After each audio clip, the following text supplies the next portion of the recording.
Ladies and gentlemen of the bailiwick and beyond, and I say beyond because I know we've got people listening as far afield as Australia and in various other places. You're all very welcome. Welcome to this latest briefing update. This is our first update since last Thursday, and we're slightly earlier today because we have a virtual states meeting at 2:30, those of us that are states members, but on Wednesday and on Friday, these briefings will take place at their normal time, which is 1 o'clock. I'm also endeavouring to speak a little more slowly because I had a very nice card from a lady in the post this morning who said, so she knows who it is, she said, from one gurn to another, would I speak a little more slowly? So I'll endeavour to do that. Now, no doubt, many of you are aware of the decisions made over the last weekend relating to the Festival of Dance, where we've asked all those who attended to self-isolate. You'll also be aware that we needed to take swift action over the weekend in relation to one of our supermarkets. My panel colleagues will elaborate on both of those, but let me say this. This virus and this particular outbreak of it is throwing up surprises every day. But we have responded quickly and we're ready to respond quickly. When we see evidence that requires us to act, we will do so. We are, though, extremely grateful to our community because we're needing you to react quickly. We know what strains this are putting on you in every conceivable way, and we want to get out of this particular outbreak as soon as we can. But that means vigilance, that means staying at home. Please, please, please stay at home unless you have essential reasons to go out, and of course for your 2 hours a day exercise, or up to 2 hours a day exercise. Now, where we identify a case that causes us concern either for certain individuals or groups, such as happened with one case linked to the dance festival late Friday, we will ask you to take a further step, which is self-isolate. Where you develop further symptoms, take another step, which is contact the clinical helpline so that you can be tested, supported, and so that it can be contact traced. Anyway, enough from me. I'll ask Dr. Brink now to talk us through our latest case figures and some of the developments that occurred over the weekend. Dr. Brink.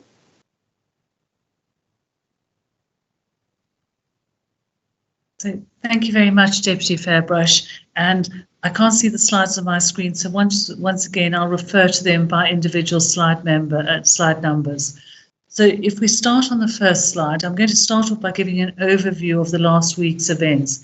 As I'm sure you're aware, they've been extremely busy.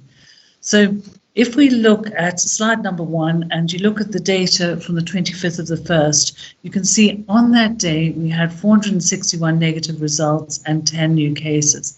And this progresses on from those original cases that were identified on Friday, the 22nd of January. So moving through the week, you can see by the 28th of the 1st, we were testing 804, we had 854 negative results, and we had a total of 35 positives. Over the last 3 days, so Friday, Saturday and Sunday, we've had between 44 and 47 cases. So it does appear that we're plateauing out slightly. Now, this is no reason for complacency, and we need to continue with our very active contact tracing, identifying people and testing people that need to be tested. So that process is ongoing as I speak. So if I can go to the next slide, please. So this slide is entitled Slide 2 Test Results. And what you see in the first part of that slide is the total number of tests that have been negative and positive over the entire period. So if that's from the identification of our first case on the 9th of March.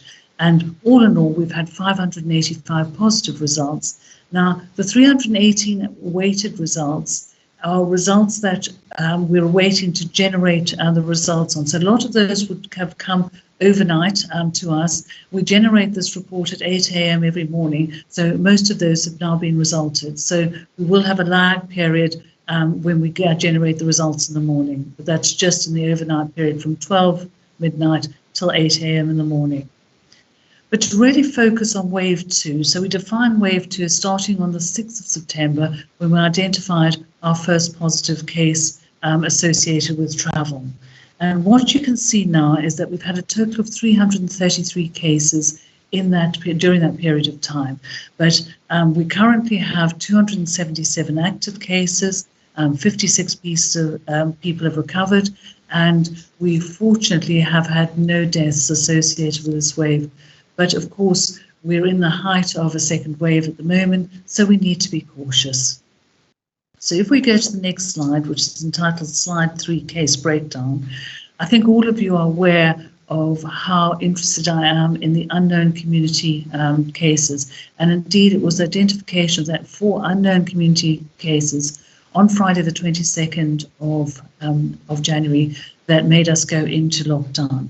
So going on from Friday the 22nd, as I say, you had those 4 cases. Then moving on, if we look at where we were, for example, on Thursday the 26th of January, there we had 10 unknown community sources, 8 contacts and some travel. So the majority of cases that we identified on Thursday the 26th of January were due to unknown community sources. Now, as we've moved through the weekend, through the rest of the week and into the weekend, what we are doing is identifying more and more contacts of cases. So if you move on to slide 4, you'll see how we progressed over the weekend period. So if we focus on Friday the 29th of January, what you'll see at that stage is 36% of our cases were caused by an unknown community source. Going on to Saturday, that was 19% of cases. And on Sunday, we had a total of 46 positives, 7 were an unknown community source, and the overwhelming majority, 39 of those cases, were identified by our contact tracing process. So on Sunday the 31st, 15% of cases were caused by an unknown community source. Now that's exactly the trend we want to see. We want to see decreasing number of cases detected through an unknown community source and more cases detected through our contact tracing process. What we're seeing is the number of contacts per case gradually declining as the lockdown process becomes effective. So really important trends for us to monitor. So if we go on to the next slide, which is entitled Slide 5, and that shows you the age breakdown of the cases that we had specifically from the 22nd of January. And what you can see here, if you look at over and under 50, is that the majority of our cases have been under 50. So 63% of the cases are under 50 years of age. Obviously of concern always is cases in people of over 70 and over 80. But it is encouraging that the majority of cases are in a younger group of individuals. But we need to be vigilant because we don't want to see more cases occurring in the older age group. So that's, of course, very important. So if we go on to the next slide, and I apologize for the next 3 slides, in fact, are quite busy, but they hopefully answer specific questions. So as always, we look at the questions that you're asking us in the public health inbox, and we try and provide very specific answers. So we went through, I'm showing symptoms, however mild, and really I must emphasize, if you have any symptoms whatsoever, you do need to phone the helpline and get tested. Some people have said to us, well, I just thought it was a bit of a cold. We're in a wave of a pandemic, and we do need to get tested, get people to come forward for testing, no matter how mild the symptoms are. So obviously if someone has symptoms, they self-isolate immediately and they get a test. And if the test is negative, well and good. However, if they've been told to self-isolate as part of either a mass self-isolation or specifically directed by the contact tracers, you need to do your 14 days from the last possible date of contact. And that's really, really important. Again, if the contact tracing team has contacted you, if you look at item 2 there, it's the same story. So if the contact tracing team have contacted you and you're not showing symptoms at all, self-isolate and then contact us if you develop any symptoms. Now, if you choose to self-isolate together as a family, you all need the requirement applies to everyone self-isolating together. So hopefully that clarifies some of that information. So if we go on to slide 7, so specifically we've said here a member of my family attended the dance festival. That's item 3 that you'll see here between the 19th and 22nd of January. And again, you or your whole household must self-isolate immediately. And what we've done is we've given dates of the self-isolation period and to guide people as to when they can come out of self-isolation and into lockdown rules. And I want to stop here and just pay tribute to everyone in the dance festival who's worked so closely with us. We really do appreciate all of the help that you've given us. And I also would like to specifically say we do not think the dance festival is a source of an outbreak. What we are trying to do is just mitigate any onward transmission of the virus. And I think that's really important to focus on that. So there are a number of other events that have occurred. So if we look at item 4 there are a number of other events, and we may be giving specific directions to self-isolate. And again, that we try to put that out clearly for you. If you have specific symptoms only, contact us for testing. Contact the helpline for testing. And we're trying to make this as clear as possible because we realise it's a complex and very rapidly evolving situation. So if we go on to slide 8, we've tried to address issues of people working with someone who has symptoms, and stay at home till you know that person has a negative test. If you're an essential worker, we're asking you to contact your line manager to get specific advice. And your line manager, of course, can ask for further advice from public health. So there are a group of individuals that we've specifically contacted from public health and asked them to self-isolate. These people are subject to a mandatory self-isolation order, and we will guide them with their self-isolation and any testing requirements, any further testing requirements we require. And if you've had known exposure to COVID-19, had no known exposure to COVID-19, please just stay at home and follow the lockdown rules. So we try to address very specific situations that are unique to Guernsey. So if I can have the next slide now, which is the final slide, which should be slide 9. So this is specifically directed at Sydney. So Sydney contacted me yesterday evening because she'd lost a tooth. She showed me a video, showed me where she'd lost the tooth. It was a really impressive gap that she had. And she asked about the tooth fairy. And I'm delighted to say the tooth fairy has been given essential worker status. We've had a discussion about good hand hygiene, hand washing, what to do, stay at home if you're unwell. She assures me she's completely well and she will be delivering service as normal. So to Sydney, thank you for messaging me and reminding me. And we sent the tooth fairy certificate out today. So thank you very much, Deputy Broad. Deputy Fairbrush. Sorry.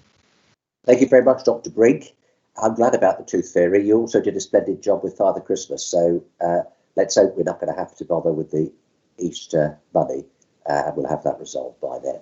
Now, the next participant will be our medical director, Dr. Peter Raby. And you will recall that Dr. Raby was a participant in some of the first time round broadcasts. He's responsible for the care of the hospital. Sadly, some people, when they have bad COVID symptoms, have to go to hospital. We have some in our hospital at the moment. They're being extremely well looked after by the very able staff that work there, but our sympathies are with them and with their families. So, Dr. Raby, if we could hear from you, please. Thank you, Deputy. I've got 3 things for you today. I'm going to update you on the hospital cases, a quick walk through the hospital and how we're taking measures during this outbreak that are affecting the hospital and how that might affect you. And finally, a plea especially for men who are listening. So as Deputy Fairbrush has just said, we've got people in hospital, and at the moment we have 5 patients in the hospital. 1 is in intensive care. 4 patients are in our Brock Ward COVID unit, and that's the position.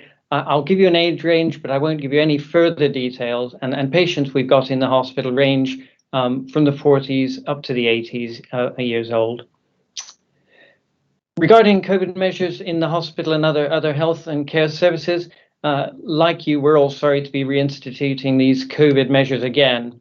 But I'd like to emphasize that I think we're better placed than we were going into the last lockdown.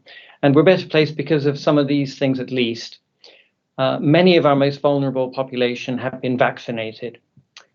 We have improved treatments that are proven to work and proven to be effective for COVID patients that we didn't know about last time and didn't have access to last time. Our supplies of personal protective equipment are excellent. We have more equipment than we had going into the last lockdown, and some of those ventilators, X-ray machines have been generously gifted by members of the public and companies involved. So we're grateful for that. We have huge amounts of testing available to us. And finally, we know that we've got a really good team in these circumstances because we've worked with them before. And by that team, I mean absolutely everybody involved. Just walking through the hospital then, if you come to our front door and the A&E department, the emergency department, and please do if you need to, it's there for you. You'll be streamed when you arrive into either an area where we have to take COVID precautions or what we're calling the clean area. It's perfectly safe. That will be done as you arrive. And the staff are there for you, and we're grateful to them because our emergency department are very much our front line in the hospital. In terms of the hospital wards, we came into this COVID outbreak on a background of really a very busy hospital. We had the normal winter pressures, I'm going to call them, had our beds really quite full just before this, but we're managing fine. We have made, when we get our first case, we open a 7-bedded unit on Brock Ward for COVID patients. When we had 4 in, we decided to open the whole of Brock Ward as a potential COVID unit. So we have made Brock Ward back into our COVID unit like we did last time. That's involved a huge amount of work moving patients around the hospital, and we're sorry for the disruption, but we're grateful for the help we've had doing that. So Brock Ward is our COVID unit at the moment. The other wards are being used slightly differently, and that's gone really well over the weekend. In terms of operating theatres, I'm afraid this week we're only again doing emergency cases, and that's largely because of staffing levels with people who've had to isolate. Healthcare workers have lives out there as well. We are hoping to do a bit more next week, and if you have an operation scheduled next week, you'll have been contacted and asked to isolate before your operation. And it's important that you do that. We have to protect the services. Any updates on that we will be giving as soon as we can. The intensive care unit, I've told you we have 1 COVID patient in our intensive care unit. We have taken the precaution. You'll remember last time we opened the day patient unit as an additional overflow intensive care unit. And we've never been more than 48 hours off restoring that if we need it. We've taken measures to ensure that we can reopen that as an overflow intensive care unit very quickly if we need to do that. So that's all in hand and being taken care of. And thanks to all involved with that. Diagnostic services, we are still running diagnostic services as we can. And again, if you need to come in for an investigation, you will be looked after safely. Just come in and get that done if you're contacted about that. Mental health services remain open for business, and they're doing what they can remotely, and what needs to be done face-to-face is being done face-to-face. In terms of how we're running things, every day we have a full working meeting with primary care doctors, hospital clinicians, nursing staff, clinical staff from other areas, and that's happening every day. We know exactly what's happening, and we're well informed and keeping on top of things. We're sorry about the visiting restrictions, which you know about, but we will have to keep those in place for the time being. But compassionate visiting at end of life is being facilitated with conditions to make sure it's done as safely as possible. Finally, from me, a message particularly for the men out there, and you've just heard Dr. Brinks emphasizing the importance of being tested if we have symptoms, but we know that men are less good at seeking out healthcare, perhaps.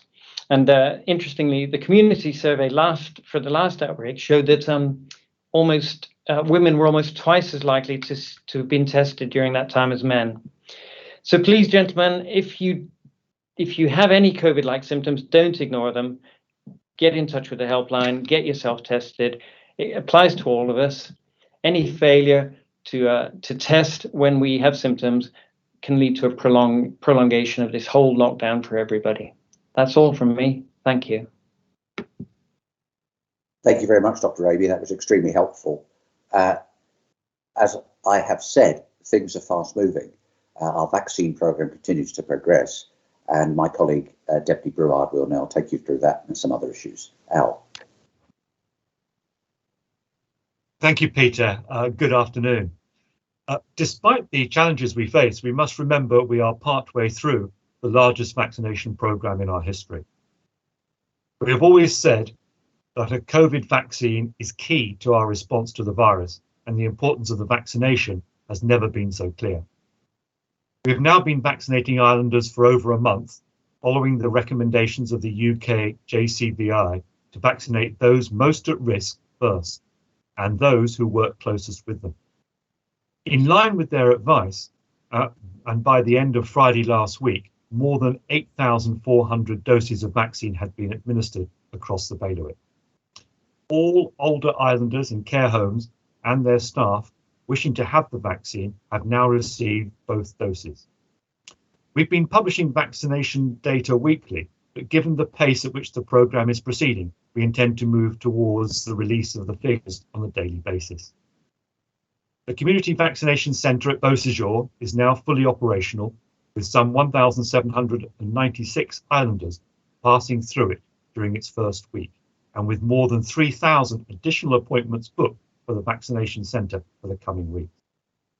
Thanks to those staff working directly in the vaccination centre and for all the support staff who have allowed us to reach this point. Hundreds of islanders are being vaccinated safely and efficiently. It is understandable that some islanders may be concerned about visiting a vaccination centre at this time. I can assure you that the centre was specifically selected and designed to enable vaccinations to continue in the event of COVID cases in the community. The centre is following the very latest public health advice, and all those with appointments booked should continue to attend.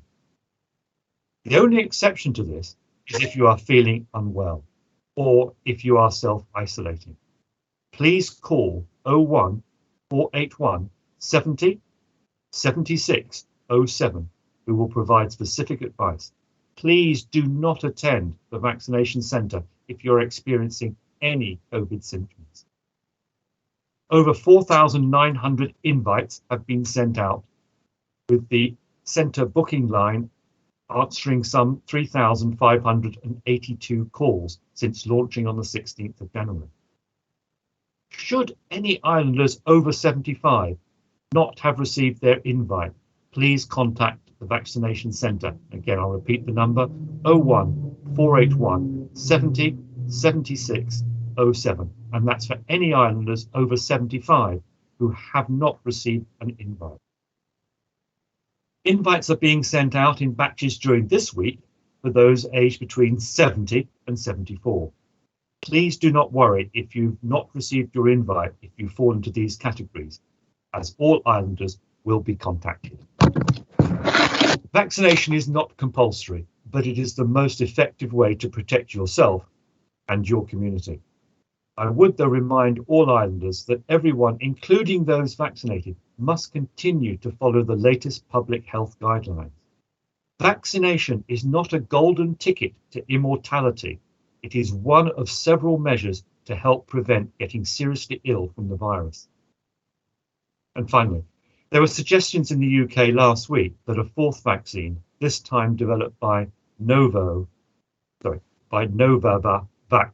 is being considered by the MHRA. Should the UK approve the use of the vaccine, Guernsey is again ready to move quickly and will consider its designation locally. We remain grateful for the continued supply of the vaccine from the UK, and we must also thank our delivery partners, Condor Ferries, Ferry Speed and Ocean Air, for ensuring that vaccines are transported to the island safely. Thank you, and back to you, Pete. Thank you very much, Al. That's very helpful. And indeed, I think the point Al made about just how well the vaccination centre is going at Beausejour is so applicable. Friends of mine have been there and they say it's absolutely splendid. So, but now, for operational matters, I'll turn over to our Chief Executive, Paul Whitfield. Thank you, Deputy Fairbrush. Good afternoon, everybody. I mentioned last week that our East Arm testing facility would be used to support our testing programme. This, along with more redeployed staff, allows us to speed up the booking of swabs and is already bringing down waiting times. Overall, we still have a backlog of tests, and we do ask you to be patient. But the good news is that the backlog has come down considerably. The weekend was particularly challenging as increased self-isolation has impacted resourcing capabilities across a number of essential services in the public and private sectors. However, having brought the facility into operation, the East Arm was used over the weekend to rapidly carry out testing of supermarket staff in response to the small group of positive cases identified linked to the St Sampson's Grand Marché store. My thanks to the management and staff of the co-op for working very quickly with us. Separately, other essential workers were also tested as part of wider surveillance. We managed to get 177 essential workers through yesterday alone to support efforts to keep retail and essential services operating. As mentioned, we know in some cases we're asking very large numbers of people to self-isolate because they attended a particular event. Dance festival is one example. We understand this will have an impact on staffing for some essential services. So to mitigate that, we're developing targeting testing programs for those staff who can be tested regularly, in some cases daily, or every other day role. This isn't necessary for all essential workers in all areas. It is a very targeted measure for particular pinch points or very critical services. We're collecting hundreds of swabs and running hundreds of tests each day, but we still need to be sensible about how we use our testing capability. We are constantly speaking with the managers of essential services, both within the state and in the private sector, to ensure we're targeting the right areas. The objective is to mitigate against the transmission and spread of the virus and, crucially, keep essential services operating.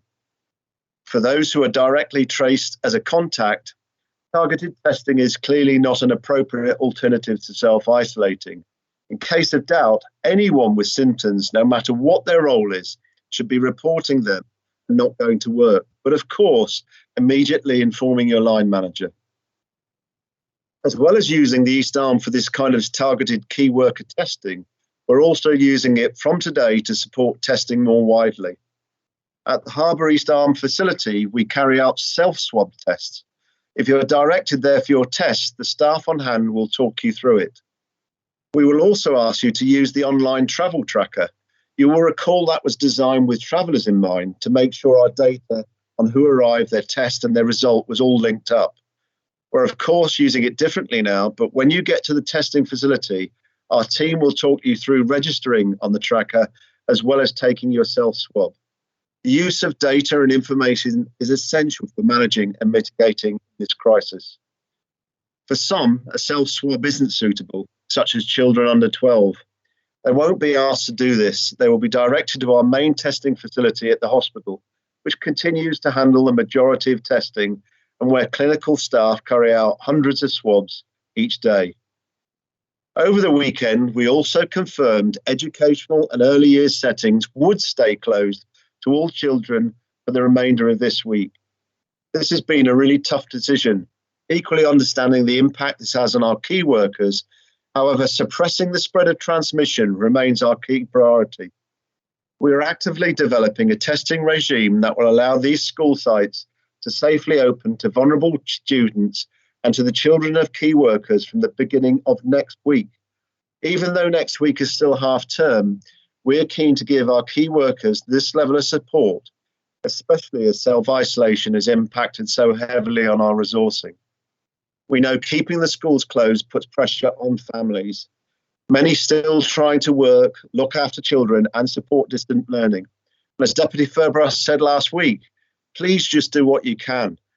I have a very large family, and whilst they're all a bit older now, I know it can be hard even in normal times, let alone in the middle of a pandemic. So what you can do what you can, and thank you. Keeping our schools closed for now really helps limit the spread of the virus. The results of our hard lockdown will see positive impact achieved over this week. Thank you. Thank you. I hope I'm back now. Yes, I am. Sorry for the slight technical hitch. That's entirely down to me.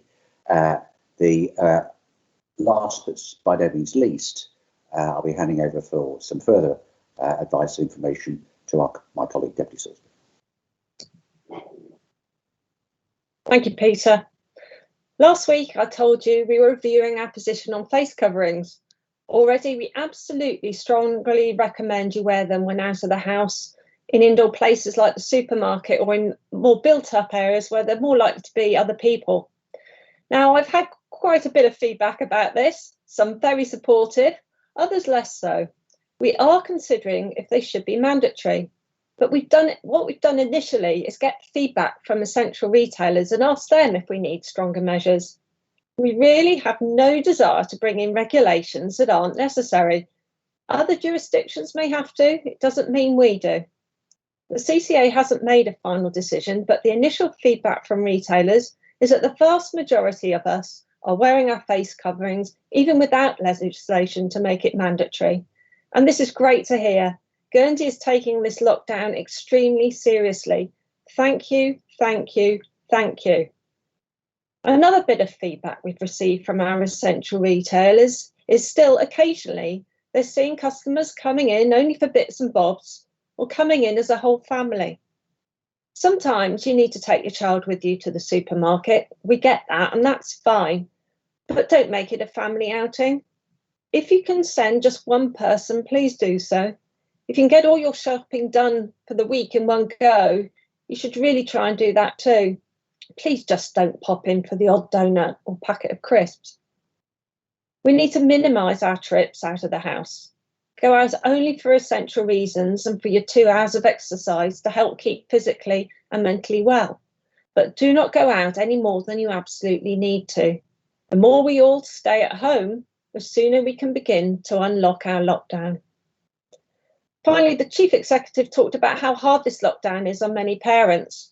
Of course, it's also hard for our kids. And this time around, the spread of the virus has had a more direct impact on them with outbreaks in our schools. This week is Child's Mental Health Week. And like for all of us, lockdown can be strange, stressful, scary, and confusing for our children.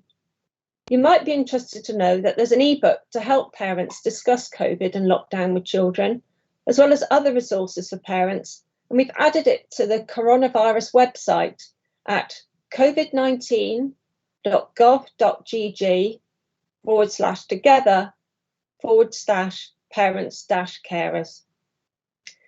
We will also be looking to hold another round of our children's questions, which you may remember we did several times during the first lockdown. Our communications team will be issuing more details on that very soon. In the meantime, you might want to ask your children what kind of questions you'd like to ask Dr. Brink and the rest of us. Over the coming week in these briefings and on our website and social media channels, we'll be providing more guidance and more resources on children's mental health. And to any little ones watching now, we know it's strange not being at school and not being able to see or play with your friends, but things will return to normal soon. Look after your mums and dads, help them out as much as you can. Keep in touch with your friends and relatives on video. Do your schoolwork, but also make sure you find lots of ways of having fun, safely, of course. Thank you, Peter. Very much, Heidi. Thank you, everybody. We're now at questions and answers from our media. Hopefully they found, as I have, the comments made by my colleague very helpful. And Penny, I think you've got a question. Penny Overfield. Yes, afternoon. I was wondering if you'd had the results back to say whether this latest outbreak was linked to one of the new variants of COVID. I believe you sent some tests off to the UK. Dr. Brink. Can you unmute your machine, Dr. Brink? I know you've been. All right. Sorry, Thank you I beg your pardon. We haven't had the results yet. We're due to contact them and find out more about the progress. But I do suspect that this could be the new variant based on how it's behaving and how fast the spread has occurred. Thank you. Hamish, your question, please. Yes, Hamish from ITV Channel. Just to follow on from that question, has there been any considerations for perhaps localizing the gene sequencing testing for, given we're now expecting mutations and these variants to continue being an ever-present problem? Would we be able to react quicker if we could make those diagnostics here? Dr. Brink? Again, could you unmute? I know. Thank you for that. The important thing about this is that when you're managing an outbreak, you've got to diagnose infection. It doesn't really matter what variant we've got. The important thing is rapid diagnosis. So the lockdown, the self-isolation, the testing, exactly what variant we've got here is of interest to us, but it's not going to fundamentally change our approach to managing this outbreak. Thank you. Matthew Leach. Hello, Matthew here from the Bailey Express. A question for Mr. Whitfield about the testing you mentioned before. I know you stated in the past an ability to test 1,000 people per day. Are we keeping to this figure? And how much extra capacity does the East Arm give? Paul, could you unmute? Sorry, Paul. Paul, you have unmuted. Yeah, thank you. I do apologise. We are keeping to our run on testing. There's an immense pressure on the testing teams to keep pace. We're probably, there's a lag always, but the lag at the minute is about just short of 500. What's going to remember, there's many people go onto the test. You then have the follow-on test of the day 13 test. So the priority is to get those that are symptomatic tests. We're keeping up with those. And of course, the East Arm will give us a fantastic facility, particularly where we're targeting cohort groups, as we've seen, keeping essential workers at work with a targeting testing routine, give us that ability. Thank you. Juliet Puto. Good afternoon, panel. This is Juliet from the Guernsey Press. I was just keen to try, I know you've been obviously over the weekend, people have been very concerned about the dance festival and also the co-op supermarket. I don't want to risk any identification, but directly linked with both of those cases, can you give an idea of how many numbers have been directly linked with both? Is it less than 5 or? Are you able to assist? Sorry, Dr. Brink, could you assist? I think we're having a few technical problems with the things. Yes. So bear with me. Sorry about that. So I can provide some information on that. So with the dance festival, it's difficult to say because a lot of people have multiple links, bearing in mind that a lot of people attending the dance festival would have been school children. So it's very difficult to specifically link children and adults to the dance festival. There was one case which triggered the event that was clearly linked to the dance festival. So one case clearly linked to the dance festival, but a lot of other cases with multiple links, sometimes quite tentative, sometimes stronger. So that relates to the dance festival. With regard to the co-op, we've got a total of 4 people linked to that cluster, and we're doing a lot of cohort testing, which we've done overnight and we'll do on into today. Thank you. Penny, you've got your second question. Penny Everfield. Yes, I was wondering about the exit from this lockdown, and I know it's up for review.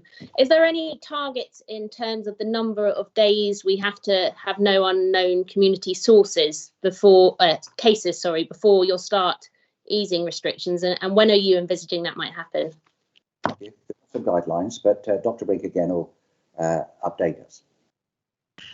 So we're currently looking at this, and we will work on the life cycle of the virus. So the incubation period is between 2 to 14 days. So we're looking at least 7 days, but probably slightly longer with no community transmission. So that's really important because that will show us that we've got the outbreak under control.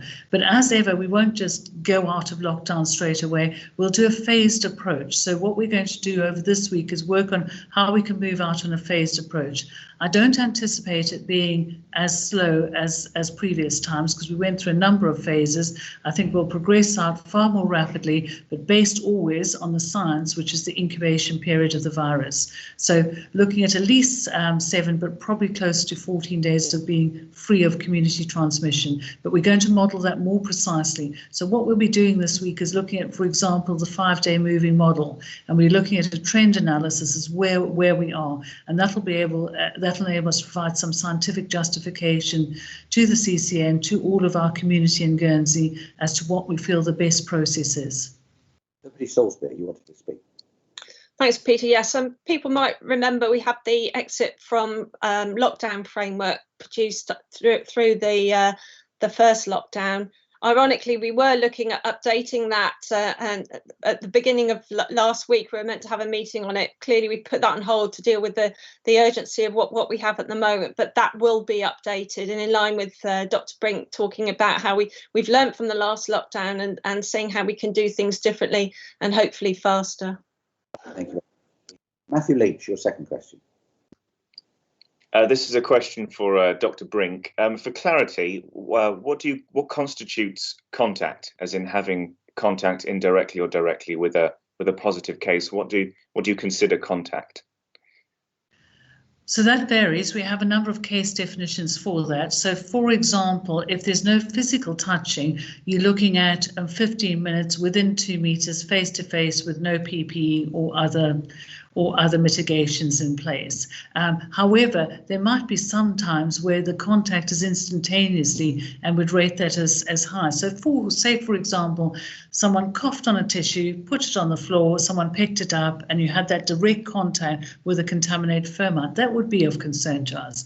Physical contact, again, would be of concern to us. So part of the contact tracing process is we tease out all of that to determine what is a contact of concern and what we wouldn't be concerned about. And sometimes it's not simple. So we have a meeting where we'll actually discuss whether we feel a contact is significant or not.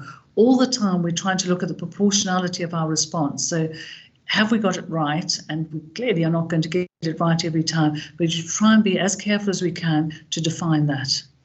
Thank you. Hamish Oscar, your next question. Yes, a question for you, Deputy Fairbrush, on the issue of the payroll co-funding. In the small print, it talks about businesses and individuals who claim for that support will be named, and the number of their employees and the amount of money they claim from the taxpayer for support. There is some concern that may put off some smaller businesses, individuals, sole traders and the likes from claiming for fear about any backlash or people talking about them within the community. What's your response to those concerns? We've heard them. We'll certainly take them into account. And I, Deputy Salisbury, and the other members of Policy and Resources will be discussing those at our next meeting. We've got a meeting, I think, on Wednesday now because of the potential overrun of the States meeting. And we'll certainly address that and any other concerns. I think it's Jim Delbridge now on Island FM. Is that right? Jim, is it you? Are you asking a question? Yep. Thank you. Good afternoon, everyone. Jim from Island FM. My question is concerning the Isle of Man. We hear that the Isle of Man are coming out of their lockdown.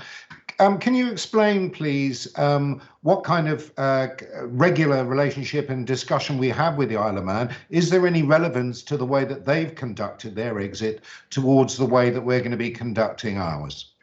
Yes, certainly, I have political discussion with the Chief Minister regularly, which is very helpful. And I know Dr. Brink discusses with the equivalent in the Isle of Man. So perhaps, Dr. Brink, you could just add a sentence or two on that point.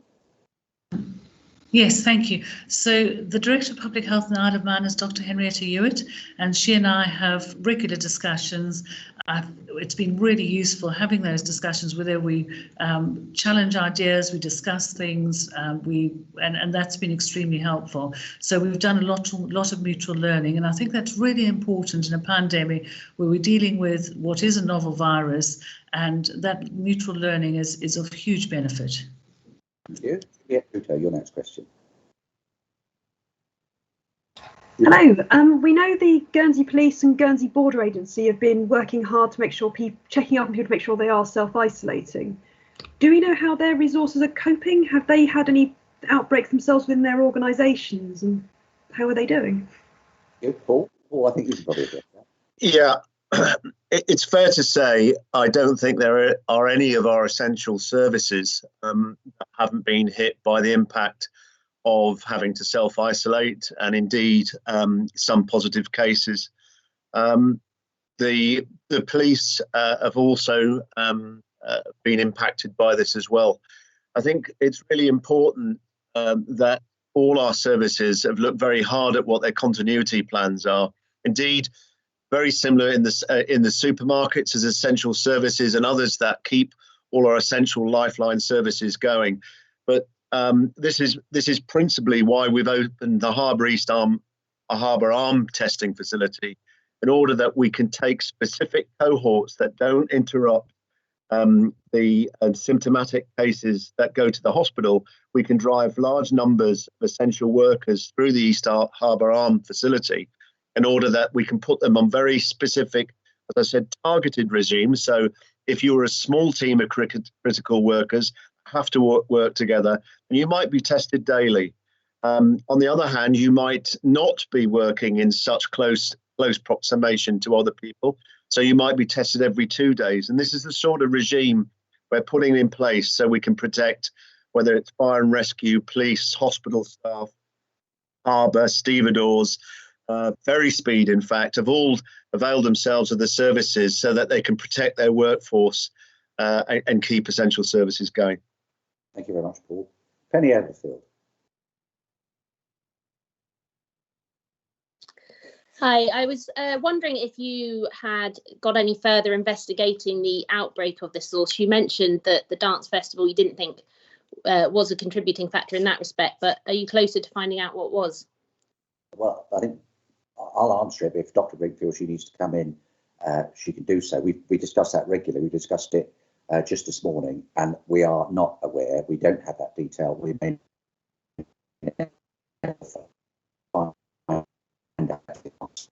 I don't think they can. Dr. Brink, do you want to add anything? That's absolutely correct. And we have to be cognizant of the fact we may never identify the source. The important thing is that we control what's going on. If we do find the source, we'll look at lessons learned, but it is possible that we won't find the source. Thank you. Hamish Ashbury. Thanks. Yes, another question for Dr. Brink. You talked about the numbers of cases plateauing and the a decline in the number of unexplained community cases in the last couple of days. Has that happened quicker than you thought it would, and are we seeing a positive reaction to the lockdown last weekend? I think we're undoubtedly seeing a positive reaction to the lockdown. No, it's about what I would have predicted. So round about day 7, again, going back to the incubation period of the virus, 2 to 14 days with a mean of 5, I would expect to start seeing a plateauing of cases. In fact, I'd be very worried if I wasn't seeing somewhat of a plateauing of cases. But I would like to emphasise we're not out the woods yet. We can't be complacent. We need to keep our guard up. We need to keep testing, need contact tracing, keep the lockdown, keep those in self-isolation, and put a testing strategy under that. And so we can't let up. So yes, it's what I expected. I would have been extremely worried if I wasn't seeing that, but we're not out the woods. Thank you. Juliet Buteau.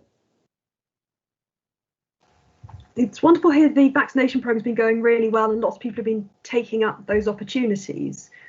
I do remember, I think at the start you said if people had chosen not to take the vaccine, they should also get in touch to let you know. I was just interested to try and find out possibly how many people you have had get in touch saying no, we'd rather not, and how that works out percentage-wise compared with the number of people who have gone, yes, we'd really like that. What's been really encouraging is that we've had a really high uptake of the vaccine. We haven't calculated it precisely yet, but in many groups it's over 90%. In addition to that, some people who initially said, no, I don't want it, are now coming back and saying to us, yes, please, they've changed their mind. And of course, we're getting them into the programme. So I think what I can summarise by saying is the response to the vaccine programme has exceeded my expectations. Thank you very much, Dr. Brink. Penny Overfield. Just one last one from me. On the vaccination programme, the first consignment of vaccines was 975 doses. It's been 6 weeks, so they should have had their second dose by now. The latest figures that I saw, it didn't seem that many had that second dose. Are we on track? Dr. Brink. So the data that we put out is up to Friday, up to the Friday the week before. So it always lags because we are trying to get the data in from the various sources. Now, as Deputy Salisbury stated, is that we're going to try and produce a more regular update because the week lag, I agree with you, it does look like we're behind, but no, we're not behind on the programme. Yeah, Matthew Leach, your question. When will people start to receive their payroll payments, and will business support to self-employed workers be paid on a weekly or monthly basis? People will start processing them now because for the week beginning the 23rd, weekend in the 23rd, whatever it may be, week beginning the 23rd, and then they'll be processed regularly. Now, the process was monthly. Well, we can do it fortnightly. We'll be looking at, and we'll be considering that later in the week. Juliet Couto. I was wondering if I was asked two, hopefully both of which are very short questions, save me putting my hand up twice. I think last week you very helpfully gave us an estimate of how many people were in mandatory self-isolation. I think you estimated about 800 to 1,000. Obviously, that's going to have probably gone up over the weekend. So I was just wanting to check if we had an idea of what that was. And the other question was, have there been any other cases detected yet in other islands in the bailiwick? Because I know Alderney were very concerned. So I'm just interested to try and find out whether they're still, to the best of our knowledge, clear. Yeah, Dr. Brake. So the answer to the second question is easy. The answer to that is no, we haven't detected any cases in Alderney or Sark. The answer to the first question is, I thought about checking that this morning, but I'm afraid I didn't. So I promise you I'll check that for the next press conference. Hopefully that will do, Juliet. You'll get your information shortly. Hamish, your question. Yes, one final one from me. The payroll co-funding support has been extended or announced that there'll be 100% support from the 1st of March if restrictions apply. Can people assume that means that lockdown and them not being able to go to work if they're not essential workers will continue until then? I think that's an assumption that you can't make because we'll have to wait and see. As Dr. Brink has said, these things are kept under review. I see Deputy Tolsley shaking her head. I don't know if she wants to add anything. No, I mean, what I was just going to say, it's about giving people more certainty. So, yes, we're saying what might happen in March, just so people have got a good idea. I mean, immediately this all happened, we had questions about business support. Now we're trying to give people advance notice of what we might be doing. Thank you. Matthew Leach, your question. Hello, sorry. Final question from me as well. We know that you're working around the clock testing. However, we have heard concerns from the public regarding wait times. Is there a rough figure of how long people have to wait from highlighting symptoms to having a test booked? Dr. Brick, deal with that, or maybe Paul, whoever. Paul. Well, certainly symptomatics, Matthew, are given the priority. So when people book in and then symptomatic, that the priority is to get those through the swabbing as quickly as possible. So as I alluded to before, those that might be waiting for a follow-up test, say for their day 13 tests, they would be put in a scheduling order. But at the minute, I touched on it before, probably there's a lag of just short of 500, but that's taking the whole picture into account. I don't know if there's anything else you want to add to that, Dr. Brink. No, so we have a priority grading for testing. So we're trying to get the people that need to be tested through as quickly as possible. So, for example, we have what we call a P1, which is where we need to do a test in 3 hours. So that is a critically urgent test that we need to do, going back to 24 hours, and then a P3 more than 24 hours. And we really are trying to streamline that. And Dr. Raby has been really helpful in helping us with that, because we want to get people through as efficiently as we possibly can. Do you want to add anything to that, Dr. Raby? Only to say, I think that that yes, when we were doing the 1,100 tests in a day, we were at capacity, but the scheduling team, the testing teams are doing really well, and I think that the weights are all coming down. The P1 weights, they're being done in primary care, in ED, in the hospital, absolutely straightforwardly. A lot of when we say a number of 500 waiting, it sounds a little bit scary if we don't know what's going on. But remember, we often will have 500 day 13 tests to do. So it's not very concerning to have 500 there. It's just how the business works. And I think we're on top of things and doing fine. Thank you. Thank you very much. Jim Delbridge. Yes, thank you. Final question from me. I've had a caller ring up concerned about the situation at the Co-op on the bridge. We understand that the supermarket is being deep cleaned, or has been deep cleaned. Can you explain what deep cleaning means, please? Is it just the floors, the trolleys, or is it indeed the stock, the tins on the shelves as well? And is there any danger of transference from things such as tins and bottles? Dr. Brink. So it's everything basically, the tills, the surfaces, the floors, under the floors, high cleaning within the building. So it's basically, it's a deep clean of absolutely everything. So it's not just your regular, I'm going to clean an area. It's everything. The shelves get emptied, everything gets wiped down, the shelves get cleaned. So it's absolutely everything. So it's an extremely thorough process, and it will take hours and hours to do this. Thank you very much. I don't see any further questions. So again, grateful to the media for their responsibility, but their perceptive and challenging questions. They're bringing out information from us, which we're grateful to give, and we're grateful for the opportunity that they present. We will be back with you at 1 o'clock on Wednesday. And as I said before, you'll get the good news and you'll get the bad news. So listen to us, listen to the experts, don't speculate. Thank you very much and good afternoon.